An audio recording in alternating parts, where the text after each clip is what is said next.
तृतीय नंबर अध्याय में कर्म योग उसका शीर्षक था और इसको बताया गया है कर्म संन्यास योग। संन्यास मतलब त्याग।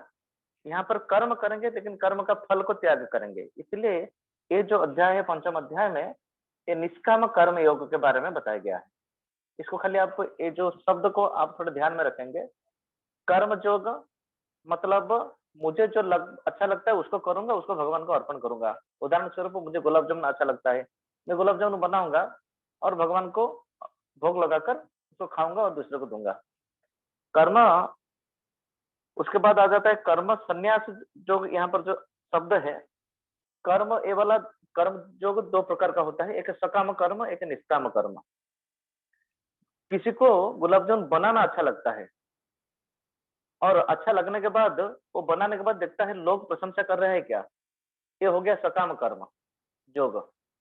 बनाएगा, लोग प्रशंसा करेंगे, उनको अच्छा लगेगा।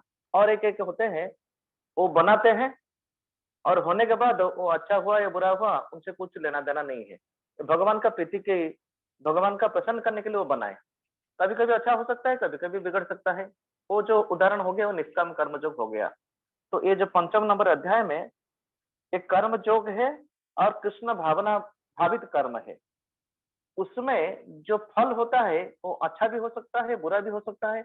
उसमें जो कर्म करता है उसको उसको वो भगवान का प्रीति विधान के लिए करता है। कभी कभी सफल होता है, कभी कभी विफल भी होता है। तो इसलिए इसका ये वाला शीर्षक का नाम है कर्म संन्यास योग।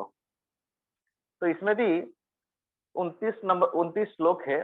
तो पहले जो 6 श्लोक में यहाँ पर अर्जुन का जो जिज्ञासा है, कर्म को संपूर्ण रूप से त्याग करना चाहिए ना कर्म योग में भगवान का सेवा करना चाहिए, ये दोनों के बीच में कौन सा श्रेष्ठ है आप बताइए।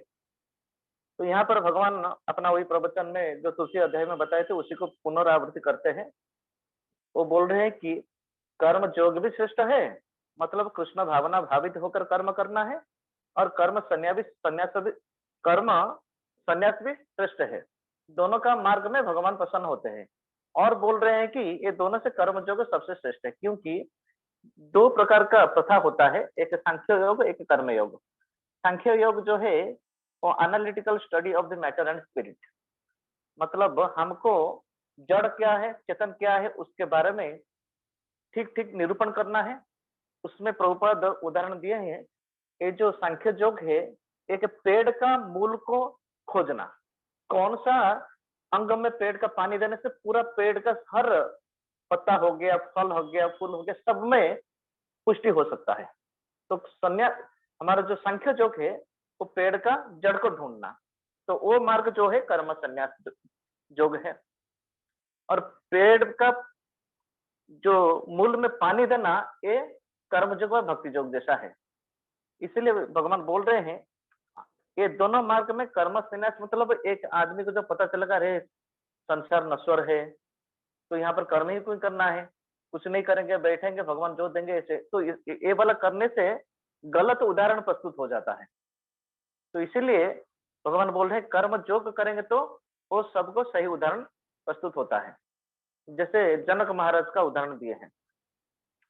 ये है प्रथम से लेकर 6 नंबर तक जो श्लोक है उसमें भगवान प्रतिपादित करते हैं कर्म योग कर्म त्याग करने से श्रेष्ठ है, मतलब भक्तिपूर्ण कर्म योग। जैसे हम भी ब्रह्मचारी है, सन्यासी है, आप देखेंगे हम संसार का रिस्पॉन्सिबिलिटी हमारे पास नहीं है, फिर भी हमारा जो दिनचर्या है सुबह 3 बजे से लेकर रात 10 बजे तक हम किसके लिए कर रहे हैं, भगवान के लिए कर रहे हैं। हम खाना भी बनाते हैं, प्रचार करने के लिए जाते हैं, बड़ा बड़ा सेमिनार भी जाते हैं। एक बाहर का लोग जो कर्म करते हैं अपना संसार चलाने के लिए, हम कृष्णा संसार चलाने के लिए कर्म योग करते हैं, जिसको भक्ति बोलते हैं। उसके बाद 7 नंबर से 12 नंबर श्लोक में यहाँ पर बता रहे हैं कि ये निष्कर्म कर्म योग कैसे करते हैं। यहाँ पर हमेशा वो जो श्लोक में ऐसे एक भाव आता है, कर्म करेंगे फल के ऊपर आशा नहीं रहेगा, कर्म आसक्ति रहित होकर करना है। तो ये आपको पता अभी लगेगा कि अरे मैं जॉब करूंगा और मैं कुछ आसक्ति नहीं होगा तो कैसे करूंगा, तो भाव ही नहीं आएगा। वो वाला चीज ही 7 नंबर से 12 नंबर श्लोक में निष्काम कर्मयोग के बारे में बताया गया है। हम कर्म करेंगे, उसका फल अच्छा होगा बुरा होगा, उससे मेरा कुछ लेना देना नहीं है। इसमें जैसे पहले उदाहरण बताया था, गुलाब जामुन बनाएंगे, प्रशंसा होगा या बुराई होगा, उससे मेरा कुछ लेना देना नहीं है। तो निष्काम कर्म योग का जो सिद्धांत है वो वाला चीज बताया है। उसके बाद 13 नंबर से 16 नंबर श्लोक में हम जो 3 चीज के बारे में बताया गया है, ईश्वर कौन है, जीव कौन है और प्रकृति क्या है, ये तीनों कैसे हमारे कर्म को प्रभावित करते हैं। कभी कभी बोलते हैं ये भगवान सब कराता है, कभी कभी बोलते नहीं मैं ही कर रहा हूँ, कभी कभी बोलते हैं अरे ये प्रकृति का जो 3 गुण के अनुसार कर्म होता है, तो ये कैसे होता है उसके बारे में बताया गया है। इसका मैं एक उदाहरण हमेशा देता था, पहले भी बताया हूँ। कभी कभी एक उदाहरण ऐसा है, एक चोर जब पुलिस पकड़ता है, वो चोर को लेकर जेल में डालता है, और जेल में डालने के बाद उनका जब जज जब उसका निर्णय करता है कितना दंड देना पड़ेगा और इसको इतना साल तक कैद करना पड़ेगा, अभी प्रश्न उठता है ये जो दंड मिल रहा है वो जो कैदी को, इसका कारण कौन है। कोई बोलेगा पुलिस उसका कारण है क्योंकि पुलिस पकड़ा, कोई बोलेगा जज का कारण है क्योंकि जज उसका निर्णय लिया 10 साल उसका सश्रम कारादंड मिलेगा, कोई बोलेगा नहीं वो चोरी किया इसके लिए उसका दंड मिला। ये तीनों सही है अपने अपने जगह में, इसलिए ये तीनों को समझाने के लिए मैं बताया था। आप देखिए जैसे वो चोरी किया अपना इच्छा से, तो जीव जो है वो बुरा काम कर सकता है, सही काम कर सकता है। तो जीव वो खुद रिस्पॉन्सिबिलिटी है व जिम्मेदार है। पुलिस जब पकड़ता है और जज जब निर्णय देता है, जज जो निर्णय देता है मतलब वो परमात्मा जैसा, कोई अगर अच्छा चीज करता है तो उसको सराहना होता है, कोई गलत चीज करता है तो उसको दुख मिलता है।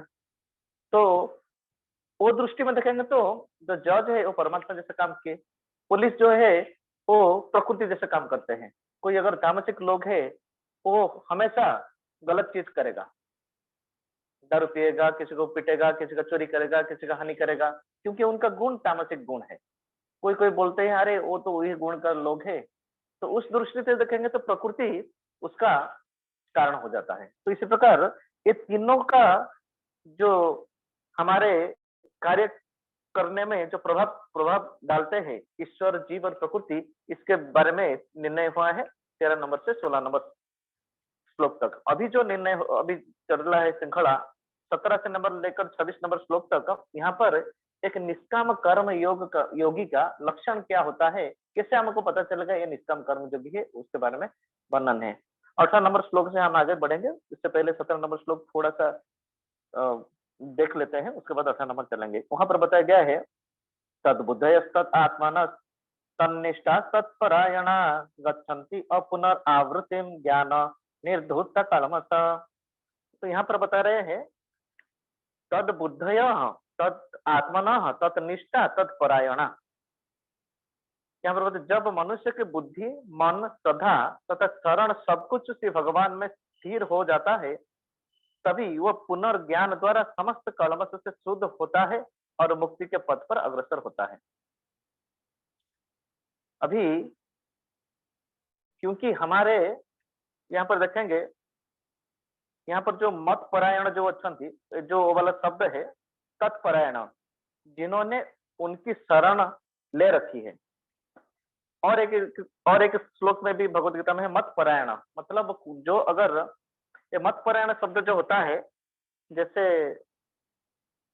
इसको और एक समझा सकते हैं, किसी का बैंक में 5 करोड़ पैसा है, तो अगर कोई पता चला कि वो बैंक बंद हो गया और पैसा सब डूब गया, तो उसका प्राण जो है वो धन में था, इसीलिए कभी कभी उसको हार्ट अटैक भी हो जाता है।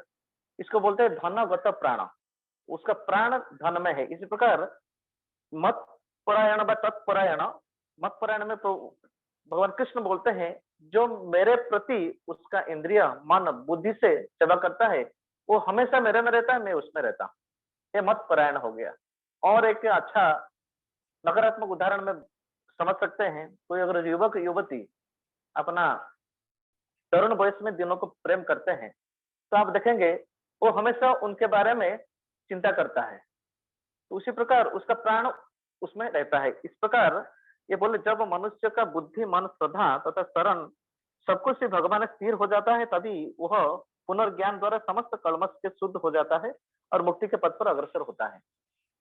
अभी मुक्ति किसको चाहिए और क्यों चाहिए? क्योंकि हम जो है, जीव जो है भगवान का अंश है। ये वाला जो वाक्य है एक ज्ञानी संबंधित वाक्य है। और भक्त संबंधित वाक्य क्या है? हम भगवान का, कृष्ण का नित्य दास है। तो अगर हम कृष्ण का नित्य दास है, जो कि आत्मा, उसके ऊपर बहुत बहुत आवरण है, अहंकार है, बुद्धि है, मन है, इंद्रिय है। वो तो बोल रहा है किसी का और का दास है। कोई बोलता है घर का दास है, कोई बोलता है देश का दास है, कोई बोलता है कंपनी का दास है। तो किसका सुनेंगे? 24 घंटा में 23 घंटा कोई बोलता है हम इधर उधर का है, 1 घंटा क्लास में आता है और ये बाबा जी बोल रहा है कि हम भगवान कृष्ण का दास है। तो ये समझ में नहीं आता है और उसको हम ग्रहण भी नहीं कर सकते, क्योंकि 24 घंटा में 23 घंटा हम शरीर के आधारित कार्य करते हैं, इंद्रिय के ऊपर, मन के ऊपर, बुद्धि के ऊपर। और जब हम आत्मा के बारे में सुनते हैं तो उसको हम ग्रहण नहीं कर सकते हैं, और क्योंकि उसके ऊपर हम कार्य नहीं किए हैं आत्म स्तर पर, ये वाला बता रहे। लेकिन इसका कब हम आत्म स्तर में आएंगे? जब हमारा मन, बुद्धि, श्रद्धा, इंद्रिय सब भगवान कृष्ण का विधि विधान के लिए सेवा करेंगे, तो हम कृष्ण भावना भावित हो जाएंगे। जैसे आपको समझ में आ गया है कि आप महाराष्ट्र का नागरिक है और ये वाला वंश में आते हैं, तो 24 साल हो गया, 30 साल हो गया, जितना भी आप उम्र है, आप हमेशा ये वाला पुष्टि करने के लिए कार्य करते हैं, मैं घर में कैसे इनकम करूंगा, घर में कैसे राशन लाऊंगा, घर में कैसे घर गृहस्थी ठीक से चलाऊंगा। ये वाला आपका दृढ़ीभूत हो जाता है, क्योंकि संबंध बहुत स्ट्रांग हो गया। मैं महाराष्ट्र का हूँ, मैं घर वंश का बेटा हूँ, बेटी हूँ, तो उसके लिए कार्य होता है। जब उसी प्रकार ये संबंध दृढ़ होता है कि मैं भगवान का अंश हूँ, तो हर आपका जो इंद्रिय है स्वाभाविक उस सेवा में जाएगा। भगवान का, आप अगर भगवान का अंश है तो भगवान का सेवा करने के लिए आपका हर चेष्टा होगा, आपका इंद्रिय, मन, बुद्धि सब हमेशा चेष्टा करेगा। ये वाला 17 नंबर श्लोक बताते हैं, अगर कोई वही ज्ञान में आ जाता है तो उस समय उसका बुद्धि, मन, निष्ठा पूरा भगवान का भावित हो जाता है। उसके बाद वो कैसे संसार के साथ उसका व्यवहार होता है, कैसे उसका दृष्टि होता है, उसके बारे में अभी से लेकर 26 नंबर श्लोक तक ये वाला बताएंगे। अगर कोई कृष्ण भावना भावित है और जो निष्काम कर्म योग में संसार में स्थित है, उसका सब लक्षण क्या है, वो वाला चीज अभी से बताएंगे। अभी 18 नंबर श्लोक देखा।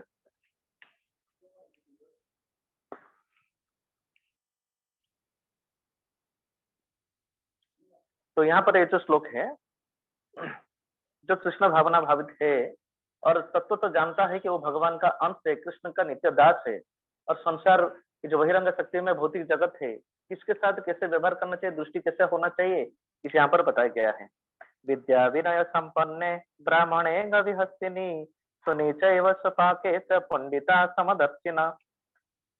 तो ये वाला जो भगवान का भक्ति मार्ग में भगवान का उपदेश में अपना जीवन को परिचालित करता है, तो उनको पंडित बताया गया है। पंडित का कभी भी हम ऐसा अर्थ नहीं लेना चाहिए कि वो विद्वान है, संस्कृत में अच्छा श्लोक नहीं उच्चारण करता है, नहीं। यहाँ पर बताया गया है कि कौन पंडित है?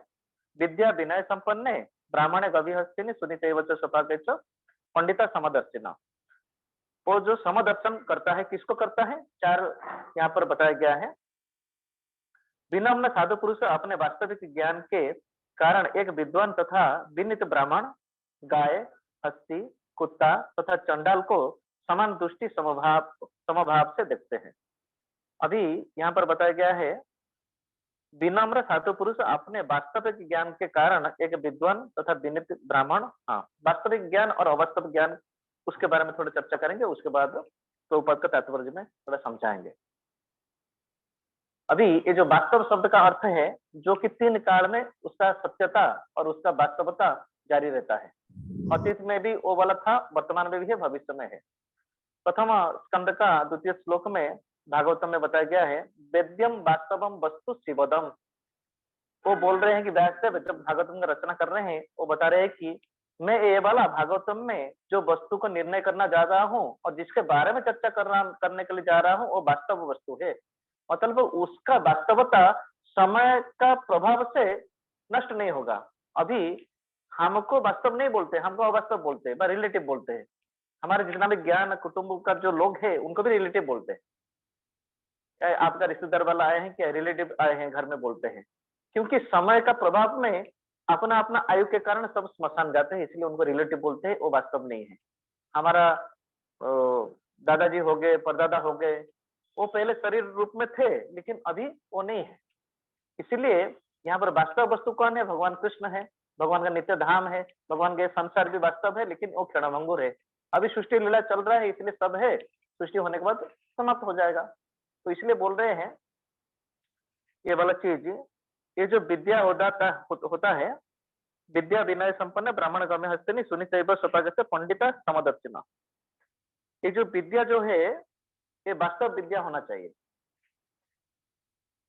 वो वास्तविक ज्ञान जो है भगवान कृष्ण और हम जो जीव है, प्रकृति है, समय है, किस तरह ये सृष्टि हुआ है और कैसे यहाँ पर अपना व्यावहारिक जीवन चलाना है और भगवत धाम जानना है, इसका जो ज्ञान जहाँ पर है वो वास्तविक चीज है। वेद का ज्ञान हो गया, भागवतम का ज्ञान हो गया, भगवत गीता का ज्ञान हो गया। क्योंकि इसका ज्ञान कभी भी समय का प्रभाव में परिवर्तन नहीं हुआ है। हम जो विज्ञान के ऊपर इतना निर्भर कर रहे हैं, हर विज्ञान का व साइंस का एक एक नियम परिवर्तन होता है ना नहीं? लेकिन भगवान का कभी भी ऐसे कहाँ पर भी के नहीं निकला है कि ये वाला श्लोक अभी अपडेट होकर आया है, व्यासदेव कुछ गलत लिख दिए थे, अभी अभी का विद्वान सब उसको पाकर इसको फिर कुछ चेंज किए हैं, नहीं। ये वाला यूनिवर्सल है और 3 काल में सत्य होता है, इसलिए उसको वास्तव बताया गया है। ये ज्ञान जो है वास्तव ज्ञान है।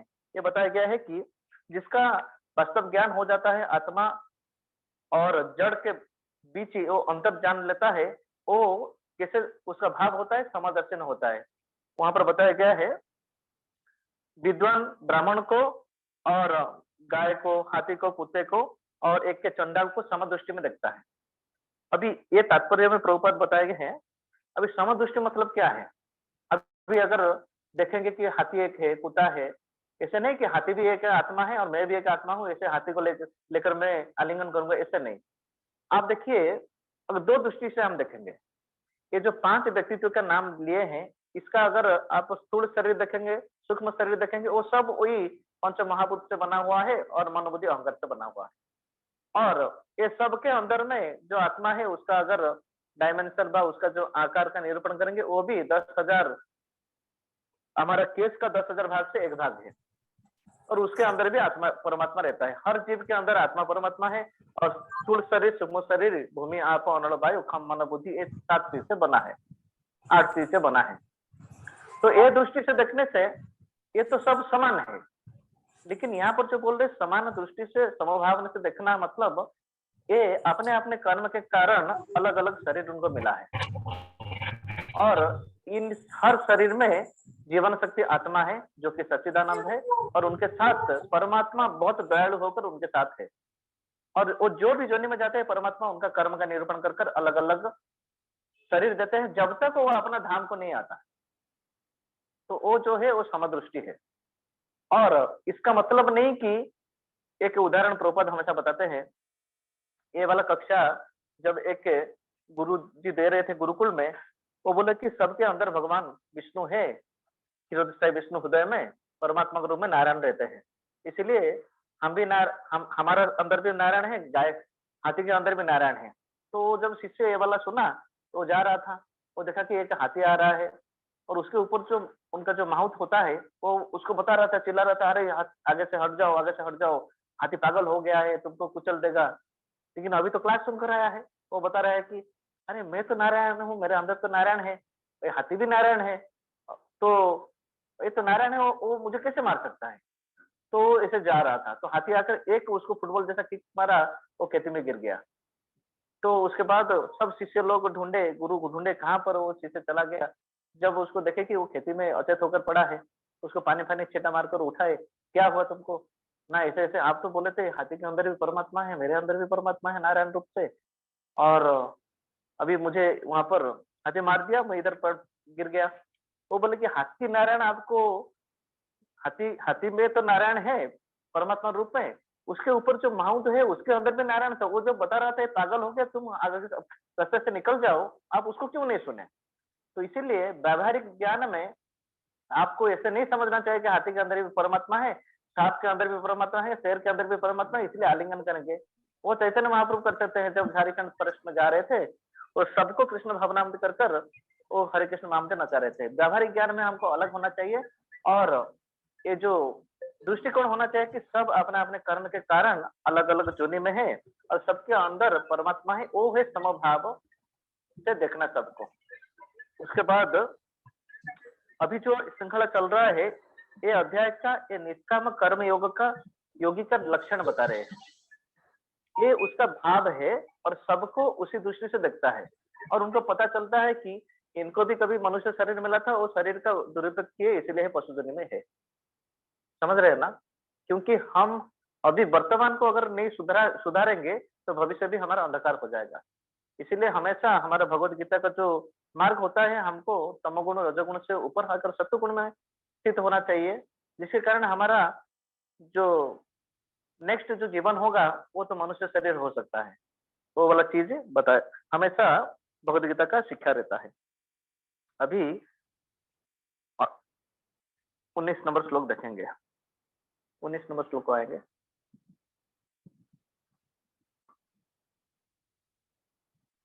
इहेव तर्जिता सर्गो ये साम्य स्थितम मना निर्दोषम हि समम ब्रह्म तस्माद् ब्रह्मणि ते स्थिता।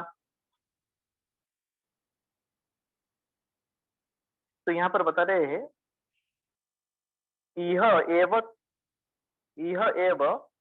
तैर्जितः सर्गः, इस जीवन में यह एवं निश्चित ही तय उनके द्वारा जीता हुआ सर्ग, जन्म तथा मृत्यु, ये सब साम्य स्थित मन। इस जीवन में जिसका मन साम्य रहता है, बस समता में स्थित होता है, वो ये सर्ग, सर्ग मतलब जन्म और मृत्यु, ये जो चक्र को सर्ग बोलते हैं। सर्ग का अर्थ है सृष्टि। अगर सृष्टि होता है तो दो चीजों नहीं बोलते, सृष्टि हुआ तो उसको स्थिति रहता है, जिसके जितना आयु है। कलयुग में हमारा आयु 100 साल है, हमारा 100 साल तक हम रहेंगे। एक पेड़ का आयु 5000 साल, वो 5000 साल तक रहेगा, उसके बाद उसका प्रलय होता है, नष्ट होते हैं। तो इसीलिए सर्ग मतलब जन्म और मृत्यु का जो चक्र होता है उसको सर्ग बोलते हैं। यह तर्जित सर्गो एषां साम्य स्थितम मन निर्दोषम ही समम ब्रह्म तस्मात् ब्रह्मणि ते स्थिताः। इसका अनुवाद प्रभुपाद बता रहे हैं, जिनके मन एकत्व तथा समता में स्थित है, उन्होंने जन्म तथा मृत्यु के बंधनों को पहले ही जीत लिया है। वे ब्रह्म के समान निर्दोष है और सदा ब्रह्म में ही स्थित रहता है। तो इसमें तात्पर्य थोड़ा देखेंगे। जैसा ही ऊपर कहा गया है, मानसिक समता आत्म साक्षात्कार का लक्षण है। जिन्होंने ऐसा अवस्था प्राप्त कर ली है, उन्हें भौतिक बंधन पर, विशेषतः जन्म तथा मृत्यु पर विजय प्राप्त किया हुआ जानना चाहिए। जब तक मनुष्य शरीर को आत्मा स्वरूप मानता है, तह है वह बद्धजीव माना जाता है, किंतु जिन्होंने वो आत्मा साक्षात्कार द्वारा समचित्तता की अवस्था को प्राप्त किए ले हैं, वो बद्ध जीवन से मुक्त हो जाता है। अभी ये चीज को सब ध्यान पूर्वक विचार करेंगे।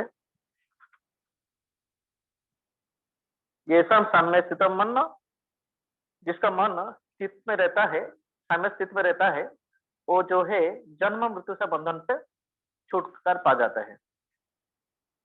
तो यहाँ पर हमेशा बताया गया है साम्य स्थिति में, मतलब कभी कभी हम जब कार्य करते हैं, हमेशा ये भौतिक जगत में कोई भी कार्य करता है, उसका द्वंद बताया गया है, उसका फल जो आता है। कोई अगर व्यापार करता है, लाभ भी हो सकता है, क्षति भी हो सकता है, पुण्य है पाप है, दिन है रात है। तो कोई भी कार्य करने में हमारा वो जो नकारात्मक और सकारात्मक फल मिलता है, उससे हम प्रभावित होते हैं। अगर मन इसमें प्रभावित नहीं होता है, उसको पता है कि ये वाला जो है द्वंद जगत, शरीर का और इस संसार का नियम है, वो प्रभावित नहीं होता है और अपना भक्ति कार्य में लगा होता है, तो उसका वो जन्म मृत्यु चक्र से ऊपर उठ सकता है। और उसका ये जो स्थित है, इसको ब्राह्म स्थित बताया गया है, वह हमेशा तस्मात् ब्रह्मणि ही ते स्थिताः। अभी एक चीज को थोड़ा ध्यानपूर्वक सुनेंगे। विचार करेंगे, क्योंकि हमारा स्थिति अलग अलग होता है। जब छोटा बच्चा जन्म होता है तो उनका स्थिति होता है अन्नमय स्थिति, हमेशा जिसको भी पकड़ता है वो मुंह में डालता है, खाने के लिए प्रयत्न होता है, क्योंकि बहुत भूख रहता है, बहुत नींद रहता है जब छोटे बच्चे का जन्म होता है।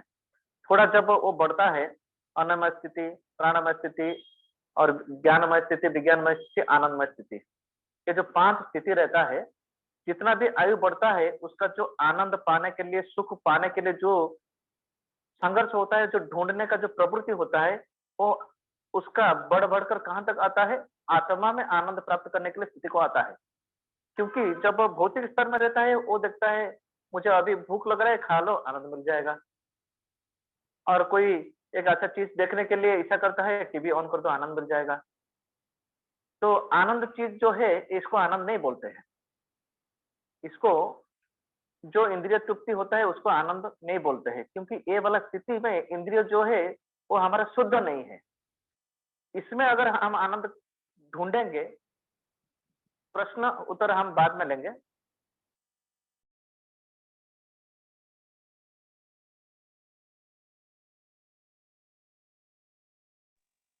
हरे कृष्ण,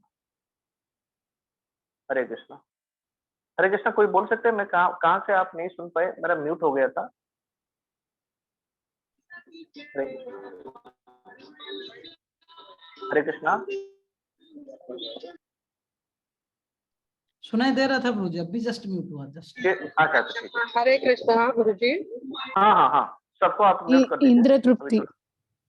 हाँ, अभी हम जो इंद्रिय हमको मिला है, मैं पहले बताया था, छोटे बच्चे लोग का जो मन होता है अन्नमय कोश में रहता है, हमेशा उनको भूख लगता है, सोना लगता है, इसलिए जो चीज को पकड़ते हैं वो खाने के लिए प्रयत्न करते हैं।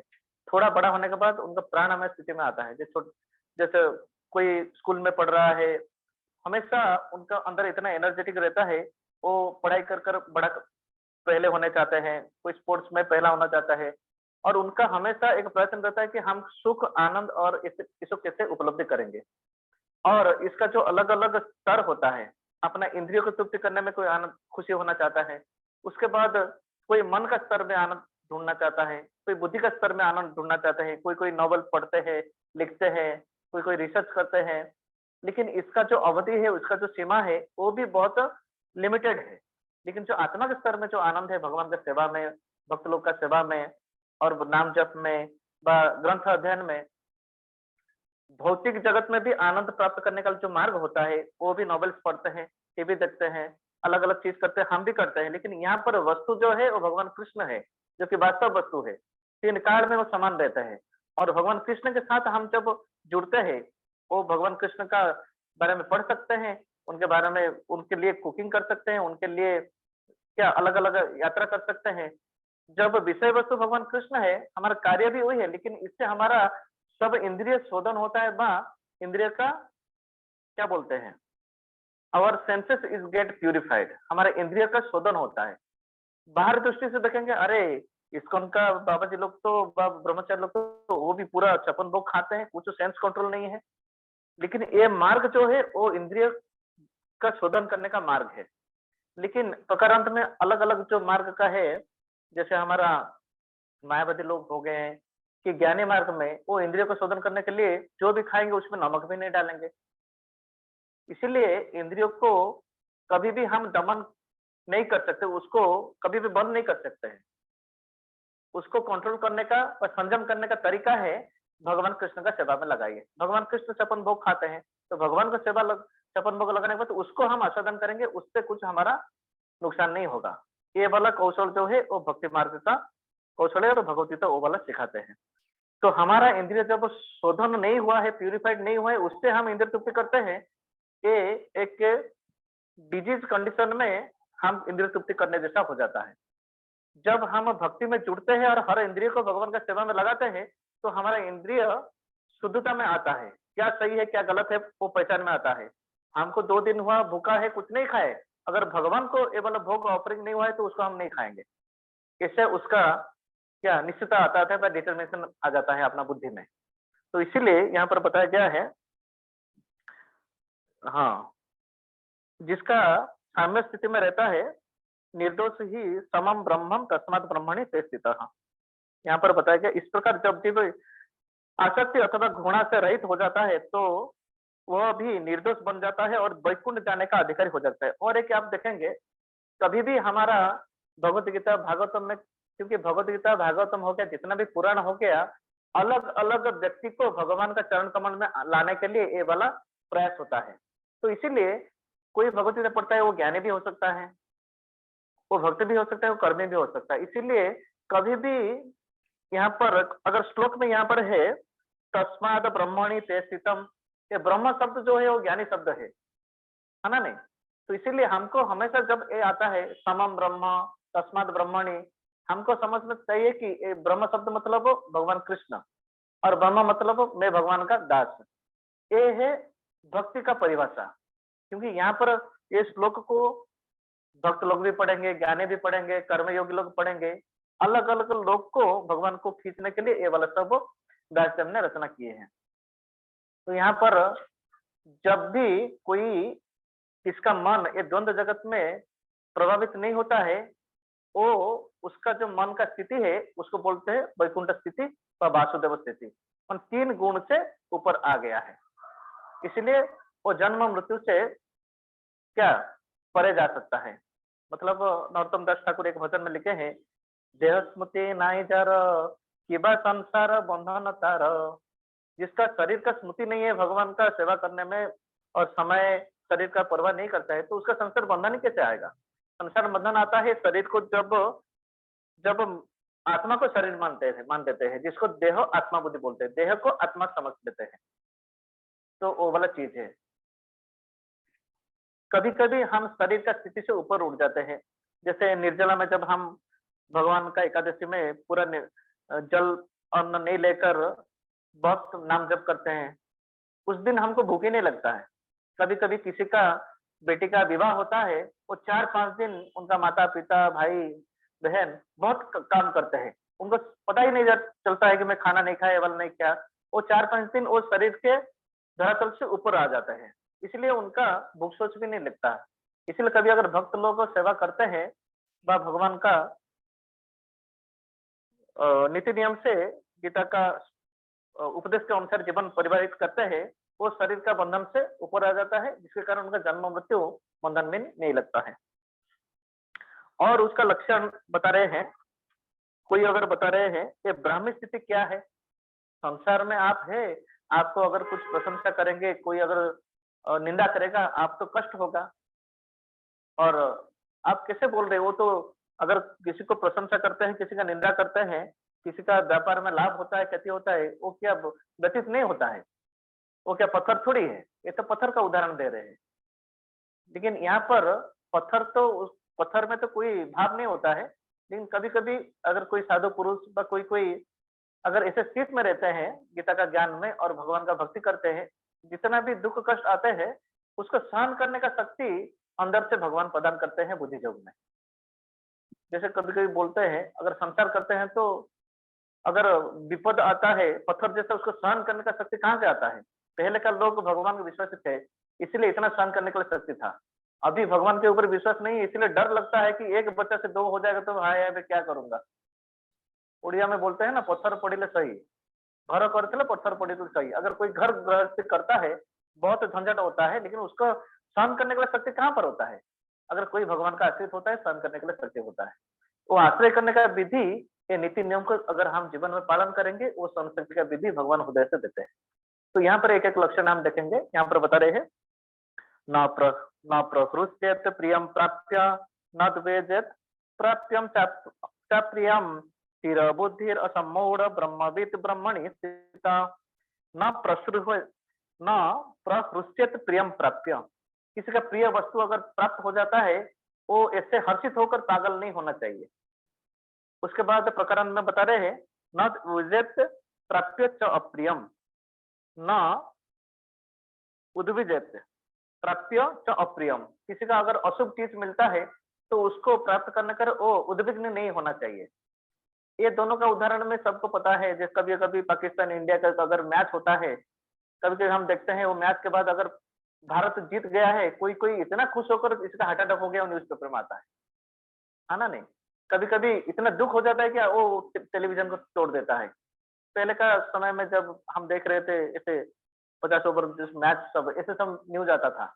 मतलब अति प्रश्न प्रसन्न से वो अपने आप को भी क्या संजप नहीं कर पाते हैं और अति दुख से भी वो व्यतीत हो जाते हैं। लेकिन जो भक्ति का स्तर है हमेशा वो वाला मॉडरेट चीज रहता है। अति खुशी से हम पागल भी नहीं होना चाहिए और अति दुख से हम व्यतीत नहीं होना चाहिए। अगर वो हो जाते हैं तो प्रॉब्लम क्या है? प्रॉब्लम हम हमारा भक्ति नहीं कर पाएंगे।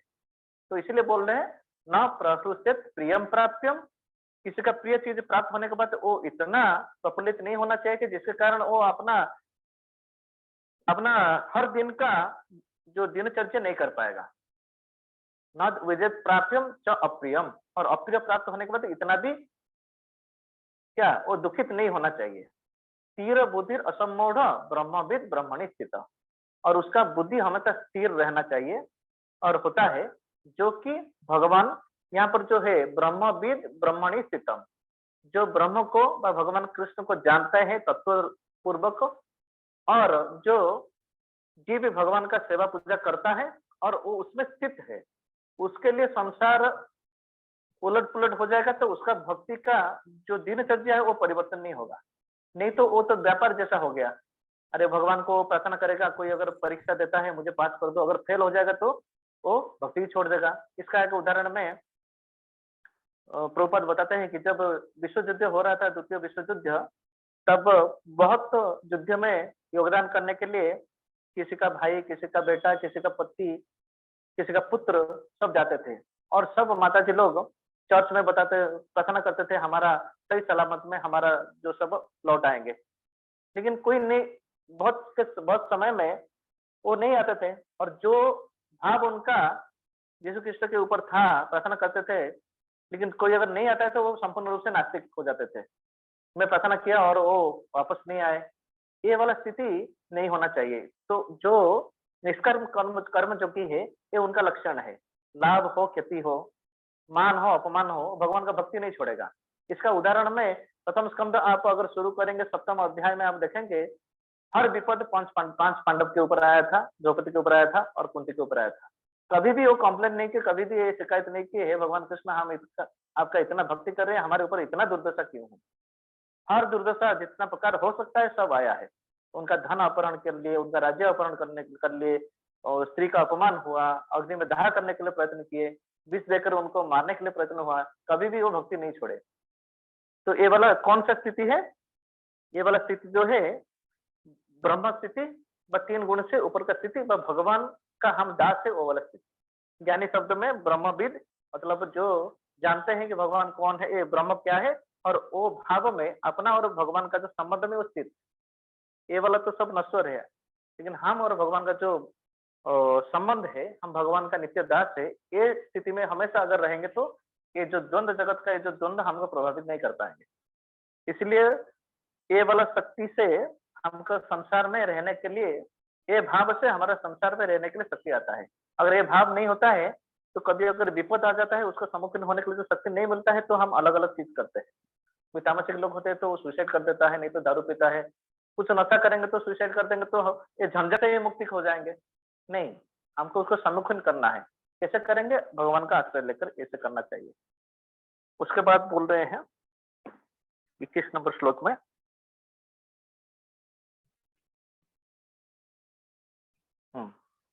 बाह्य स्पर्शेषु असक्तात्मा विन्दति आत्मनि यत् सुखम स ब्रह्म योग युक्तात्मा सुखम अक्षयम अश्नुते।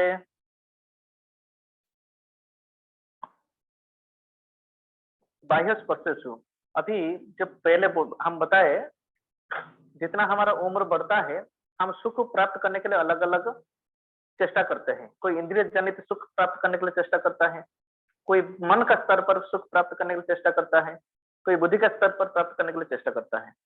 और सब सुख से इंद्रिय सुख तुरंत हमारे पास मिल जाता है, जिसको बोलते हैं बाह्य स्पर्शेषु। हर इंद्रिय सुख को स्पर्श सुख बताया गया है, क्योंकि 5 जो ज्ञानेंद्रिय है, हर चीज उसमें जब इंद्रिय वस्तु वो इंद्रिय में जब जुड़ते हैं तब वो स्पर्श सुख बताया गया है। जीव गोस्वामी जो एक हमारा षड गोस्वामी से एक जो गोस्वामी हुए हैं, वो बताते हैं कि 5 ज्ञानेंद्रिय का ज्ञान इंद्रिय अपना इंद्रिय भोग वस्तु को जब स्पर्श करते हैं, इसको स्पर्श सुख ही बोलते हैं। हमको पता है कि त्वचा त्वचा का जो सुख होता है वो स्पर्श सुख, आंख का तो दृष्टि होता है, उसको स्पर्श सुख कैसे बोलते हैं? इसको थोड़ा गंभीरता से सुनिए।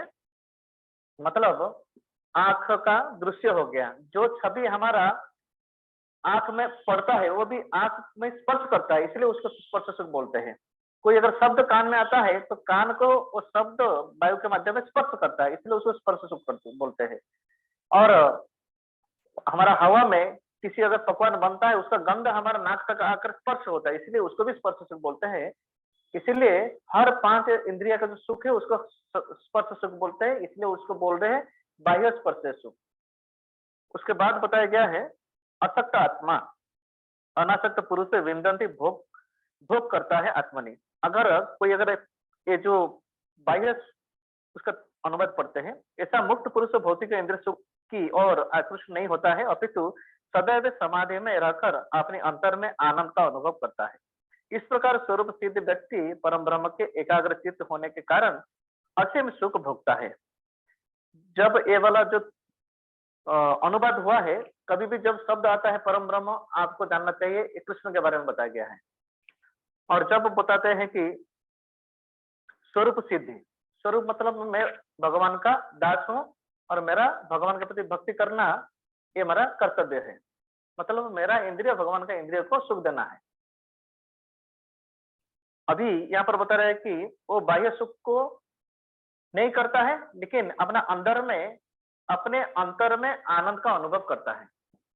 ये वाला चीज आपको ऐसे समझना नहीं चाहिए कि हमको आनंद अनुभव करने के लिए एक 9 बजे तक आनंद अनुभव करने के लिए अंतर में मतलब आंख बंद करूंगा, यानी कि जैसे ध्यान करूंगा बैठूंगा, नहीं, वो चीज यहाँ पर नहीं बता रहे। अंतर में आनंद मतलब आप देखेंगे इस्कॉन मंदिर में जब आएंगे, हमारे जो आश्रम हो गया, कोई अगर साधु रहते हैं, हमारे पास कुछ भी नहीं है, टीवी नहीं है, मैगजीन नहीं है, न्यूज़पेपर नहीं है, एक खट नहीं है सोने के लिए, फिर भी इतना आनंद वो लेते हैं।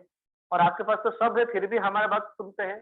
तो एक कौन सा आनंद ये लूट रहे हैं, जिसके कारण हमारे पास तो सब है, फिर भी हमको वो सुखी करने के लिए सुखी कर सकते हैं, आनंद दे सकते हैं। हमारे पास जो है भगवान का जो भक्ति है, कैसे करना है वो सिखाते हैं। वो जो बोलते हैं अपना अंतर में आनंद का अनुभव करना है, मतलब भक्ति का संज्ञा बहुत सरल है। ऋषिकेन ऋषिकेश सेवनम भक्ति उच्यते। हमारा इंद्रिय से, इंद्रिय का जो मालिक है भगवान कृष्ण, जिसका नाम है ऋषिकेश, उनका जब सेवा करेंगे तो उसको बोलते हैं भक्ति। हर चीजें हम अपना लिए करेंगे, अपना लिए खाएंगे, अपना लिए देखेंगे, ये वाला चीजें भगवान का माध्यम से जब हो जाता है उसको भक्ति बोलते हैं। और उससे पहले जब मैं बताया, हम अपना इंद्रिय में इंद्रिय वस्तु भोग करेंगे तो उसको ये वाला रोगा व एक डिजीज कंडीशन का लक्षण बताया गया है। क्योंकि ये वाला श्लोक का प्रथम लाइन में बताया गया है तत्परत्व ने निर्मलम, मतलब हमारा जितना भी इंद्रिय है वो पहले शोधन होना चाहिए। मतलब जीवा का इच्छा है वो खाएगा, आंख का इच्छा है देखेगा, लेकिन क्या देखेगा क्या खाएगा वो निरूपण शास्त्र बताता है। भगवान का प्रसाद खाएगा, भगवान संबंधित चीज देखेगा, जो पाप है वो वाला नहीं करेगा।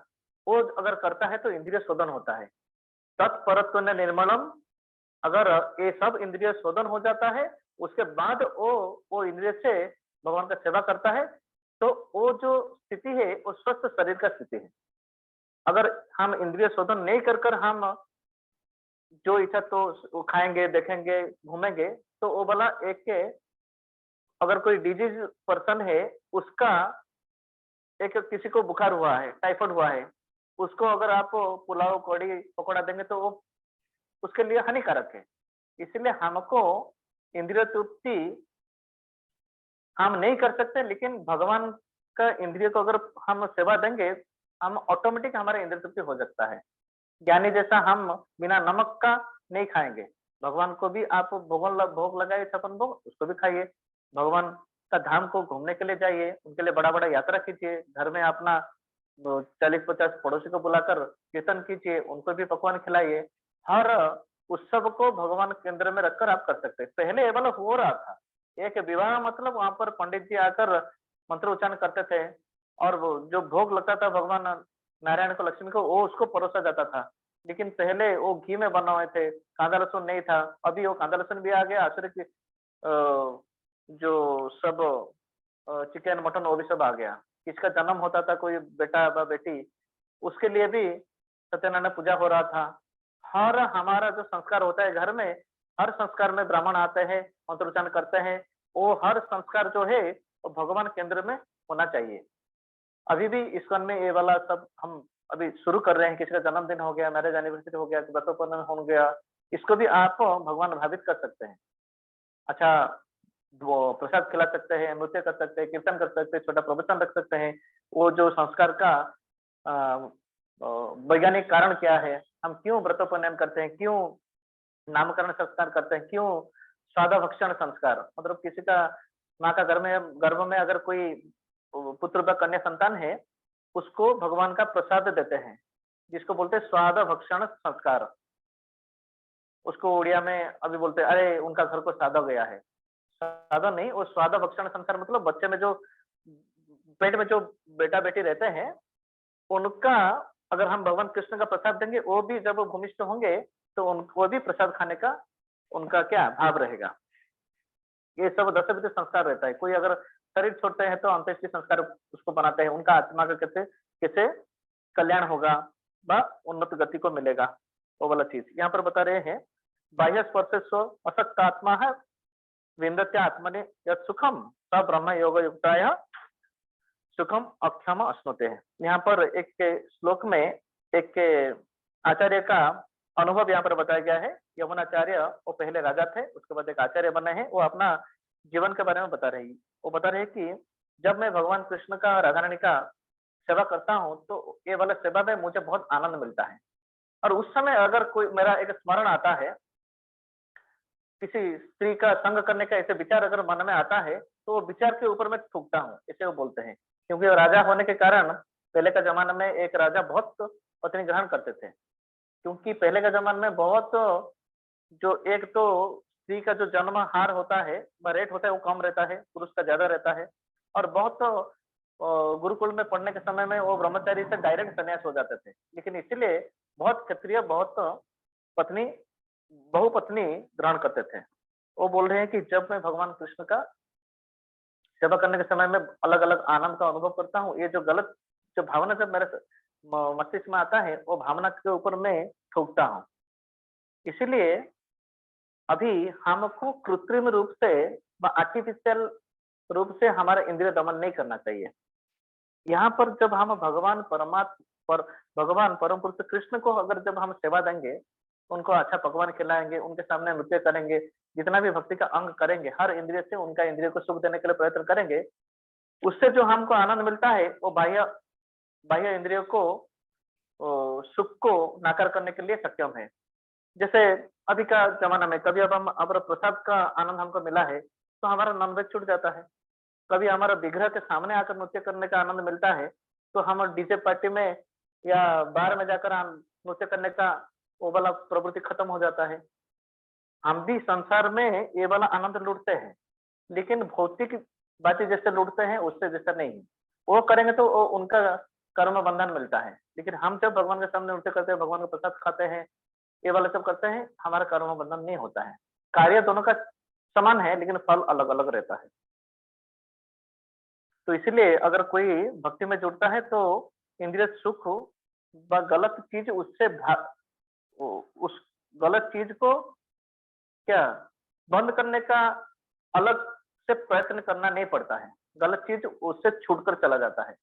पहले का समय में जब हम नॉनवेज छोड़ने के लिए प्रयत्न करते थे, कोई कोई सिगरेट फूंकता है, वो सिगरेट छोड़ने के लिए रिजोल्यूशन लेता है, नहीं होता है। भक्ति में आ जाता है तो गलत चीज छूटकर चला जाता है। वो वाला चीज यहाँ पर बताया गया है। और टाइम कितना हमारी को? हरे कृष्णा। 9 समय कितना होगा मुझे पता है, 9 बजे। हाँ 9:05 होने जा रहा है। हो गया है क्या?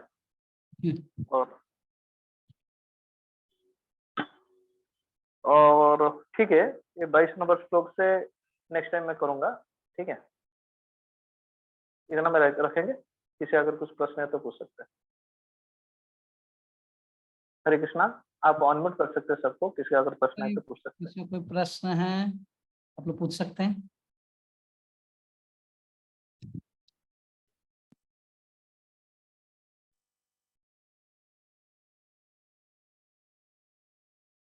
किसी को कोई प्रश्न नहीं, सब समझ गए।